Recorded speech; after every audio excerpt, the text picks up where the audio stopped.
En todo caso,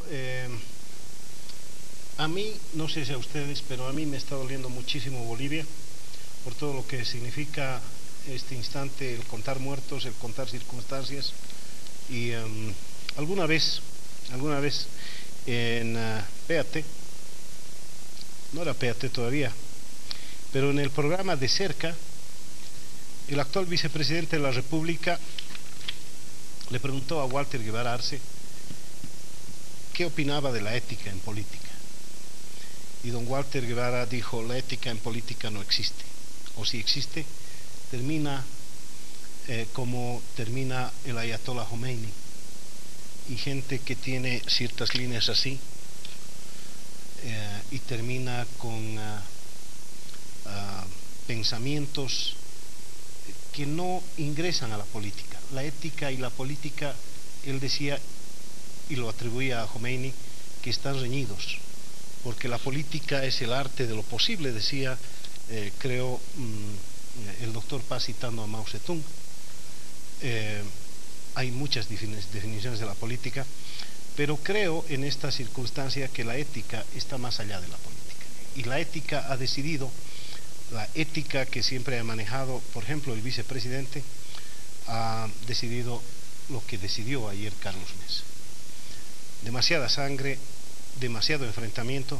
Creo que hace 2 semanas, hace 3 semanas, en este mismo programa, yo le dije a Álvaro, va a haber una espiral de violencia, vamos a tener 50, 80, 100, 1000 muertos, y vamos a volver al mismo punto, un punto de no retorno, es decir, de señalar qué hacemos. Y mucho me temo que después de cuántos muertos está contabilizando oficialmente la Asamblea. Derechos Humanos 62, la relación es el sábado, el último sábado 4, el domingo 26, el lunes 32, total 62 en los 3 últimos días. Esto no cuenta lo de Guarizata, hace 6 muertos más, ahí tenemos 68. Pero estás contando todos los muertos, ¿no? No, según la versión y la aclaración que ha hecho Derechos Humanos, esta es una lista o nómina o cifra todavía no definitiva. ¿Por qué?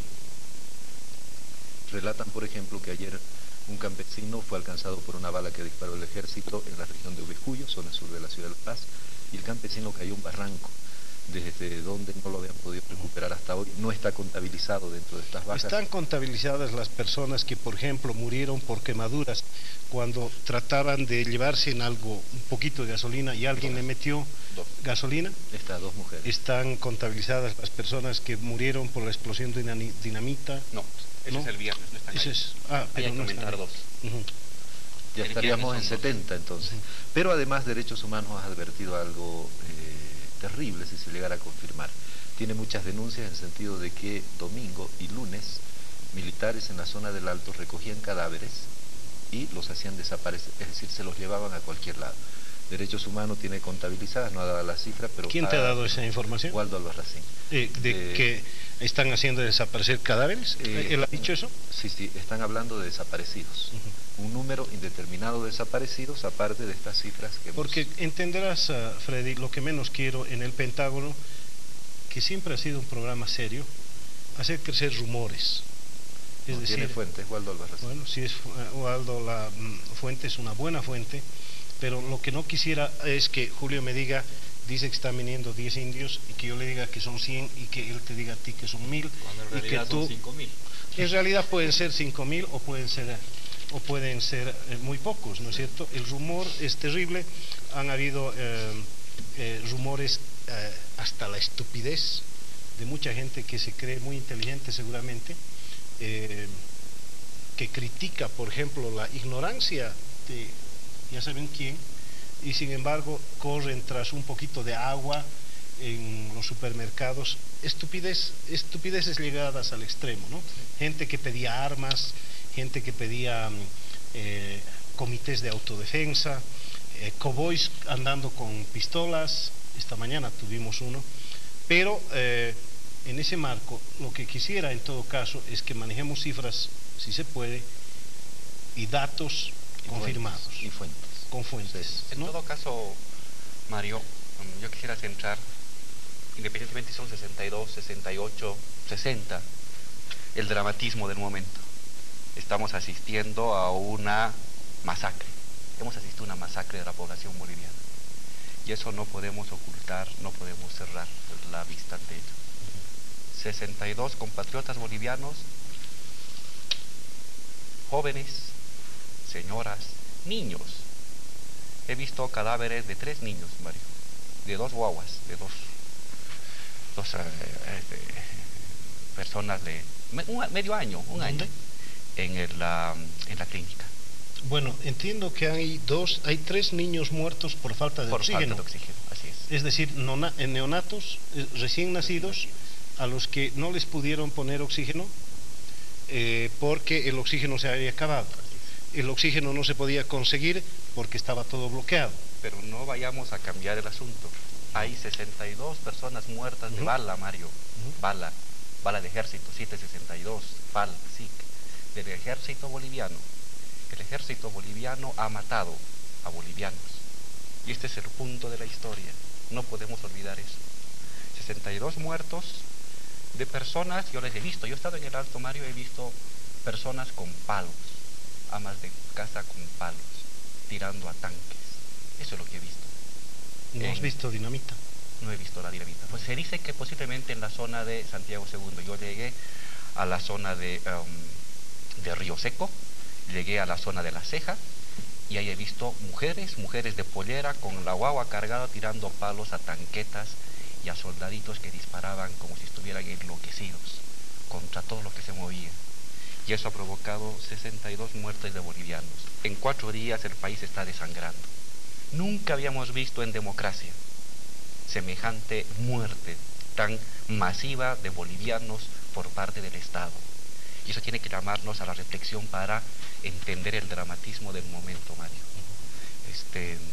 A diferencia de febrero, cuando se enfrentaron policías contra militares el día miércoles y el día jueves militares contra la población, ahora es eminentemente ejército y policía contra población pobre. Los más pobres de Bolivia están en el Alto, Mario. El ingreso promedio del alteño es de $450 al año. Es el ingreso del promedio del alteño al año. Migrantes, desocupados, obreros de quinta, de cuarta categoría, eminentemente indígenas, aymaras, se los ha matado. La pregunta es ¿por qué? ¿A qué situación hemos llegado para que el Estado, para que el gobierno tenga que defender la democracia violando el primer principio de cualquier régimen humano, de cualquier régimen de gobierno, más aún de la democracia, que es la vida? ¿Qué ha llevado al Estado a matar a tantas personas? ¿Qué justifica matar a 64 bolivianos? Me estoy haciendo la misma pregunta y te la hago a ti, Álvaro. ¿Valió la pena tanta violencia? Nunca, no valió la pena, Mario. Ahora, vamos a ir a la génesis de la violencia en la llegada de los españoles, vamos a llegar a la 52, a las tareas no cumplidas de la revolución, a la capitalización. ¿A qué parte de la historia quieres llegar con el génesis de la violencia? El primer punto que quiero marcar es este momento dramático, imperdonable para la historia, imperdonable para la ética, imperdonable para el amor. Hay muertos, el Estado ha matado a bolivianos y amenaza con seguir matándolos. Primer punto. ¿Por qué? ¿Por qué el Estado llega a esta situación de muerte? ¿Por qué llega a esta situación de muerte? Ciertamente uno puede hacer historias largas, la historia de la colonia, la dominación, la discriminación, y no en torno de distraer, Mario, pero está claro que esa gente del Alto es la ciudad más despreciada que hay en este país. Son 800.000 habitantes que son tratados como si fueran un pueblo campesino. Tú conoces el Alto, conoces Villa Ingenio, conoces Villa Tahuantinsuyo, es un pueblo campesino y estamos en la tercera ciudad más importante de Bolivia. Las carreteras únicamente son 4 carreteras pavimentadas. Camina 50 metros al borde de las 3 carreteras pavimentadas y vas a encontrar piedras, la gente echando sus desechos a las puertas porque no hay alcantarilla.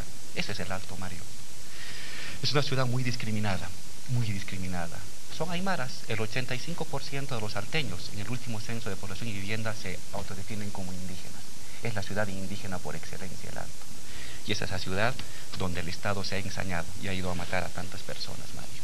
Bueno, pero en las condiciones en que vive tanta gente en el Alto, sin menospreciar absolutamente nada, viven cantidad de bolivianos y bolivianas en grandes extensiones de territorio del país. Es decir, en el Alto se ha concentrado, Sí. pero en todo el país, en el oriente, en Potosí, en todo el país se ven exactamente las mismas imágenes. Y el otro elemento que hay que tomar junto con esta discriminación y exclusión, ciertamente, Mario, lo que dijimos aquí ya, creo que ya desde el 2000 habían las señas de que algo estaba cambiando en el país, Mario, y creo que nuestros gobernantes no supieron entender. El 2000 hubo una guerra del agua, algo estaba cambiando, la gente ya no estaba contenta con la inversión extranjera, la sacó. Ojo que esa misma gente, la que luego hizo pelea, el 96 estuvo de acuerdo, aceptó, creyó en Sánchez de Lozada, creyó en su proyecto y le dio el 36% a la votación de Bolivia. El 2000 ya comenzó a descreer, porque algo no funcionaba. Y era la primera seña. En septiembre vino la segunda seña, Mario, la segunda seña, que era que los indios se sublevaron del altiplano, bloquearon los caminos y nos mostraron la injusticia de personas que tienen que lavar a los recién nacidos con orín porque no tienen una clínica. El reclamo de Felipe X. Segunda seña. La tercera seña fue en agosto del 2002, julio. Los indios votaban por los indios. Por primera vez en la historia de Bolivia, no votaban por un mestizo, no votaban por un blanco, votaban por ellos mismos. Y creo que febrero fue la seña más cercana a nosotros, a los paseños, cuando se enfrentó el ejército y la policía y vimos jóvenes hacerse matar como palomas cerca de la Plaza Murillo o en el Alto. Y había una seña, y este es el elemento como más actual, hay una historia larga del conflicto y una historia corta del conflicto. La historia corta del conflicto es, la economía no funciona, la política no funciona. La economía no funciona porque no le da trabajo. No le da trabajo a esos salteños, a esos jóvenes. El 64% de la población de los salteños tiene de 0 hasta 25 años. No tienen trabajo. Algo no estaba funcionando en la economía y cada vez la gente se sentía más descontenta. La segunda cosa, el entregar los recursos bolivianos al extranjero tampoco satisfacía necesidades. Y eso fue la consigna que articuló, la consigna de defensa de lo propio, de los recursos hidrocarburíferos, como una esperanza en la cual la gente, de depositar su porvenir y de sus hijos, comenzó a juntar a indios, a campesinos, a obreros, a amas de casa, a vecinos. Y el último punto, el último momento, la última seña fue la ineptitud del Estado de entrar a balazos a Huarizata, que es como, no sé, ¿cómo voy a decirte? Como Atenas para el mundo indígena, porque ahí está concentrada la esperanza de una educación indigenal desde hace más de 60 años. Se entra a balazos, luego ya era incontrolable, pero era un Estado que no supo entender las señas, que el país había cambiado, que la gente quería participar, que la gente quería recuperar para beneficio propio los recursos, y un Estado indolente, un gobierno que no conoce su país. No sé si el presidente de la República ha ido alguna vez a lavarse la cara a Quisguaras, no sé. Pero si tú quieres irte a lavar tu cara a Quisguaras, tienes que caminar 4 cuadras para traer agua en lata. No sé, no creo que no lo entendió. Y ahí tienes este desastre nacional, esta tragedia nacional de 64 compatriotas bolivianos. ¿Y sabes qué es lo peor, Mario? Que quizás haya más muertos. Quizás haya más muertos porque no, de parte del gobierno, no hay una actitud de querer aceptar que falló, que fracasó y que tiene que enmendar errores. Quizás mis preguntas, porque eso es lo que estoy haciendo en este instante, pura pregunta, se te antoje con cierta carga de juicios de valor, pero aún a riesgo de esa mala interpretación voy a seguir preguntando si el inicio de todo esto es parte de la pobreza, que la cuentas tú aquí, pero hay gente que dice no me cuenten la pobreza, la vivo yo la pobreza. Si es el problema de un Estado indolente, de un gobierno.